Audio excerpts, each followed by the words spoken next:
আজকের কথাগুলো আমার বিডিপি ভাইদের জন্য খুবই গুরুত্বপূর্ণ।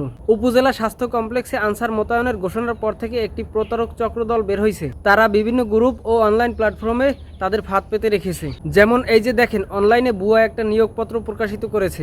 বলতেছে যে উপজেলা স্বাস্থ্য কমপ্লেক্সে আনসার নিয়োগের বিজ্ঞপ্তি প্রকাশিত হয়েছে, এখানে এই যোগ্যতা লাগবে, যাদের প্রয়োজন তারা ইনবক্স করেন।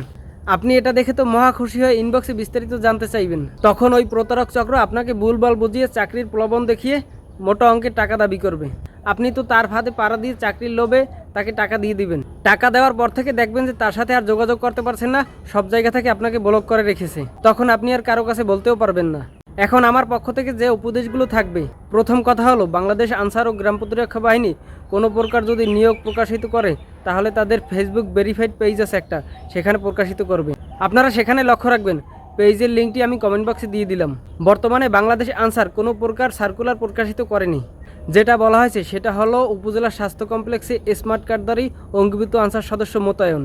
সোজা কথায় বর্তমানে যারা চাকরি করতেছে তাদের ভিতর থেকেই দিবে, তাই কেউ বিভ্রান্ত হবেন না। আমি আবারও বলতেছি, অনলাইন ও অফলাইন কারো সাথেই আপনি টাকার চুক্তি করবেন না। সার্কুলার দিলে আবেদন করবেন, মাঠ করবেন, যোগ্য হলে বিনা টাকায় চাকরি হবে আপনার। সবাই প্রতারক চক্র থেকে সাবধান থাকবেন, ভালো থাকবেন, সুস্থ থাকবেন। আল্লাহ হাফেজ, আসসালামু আলাইকুম।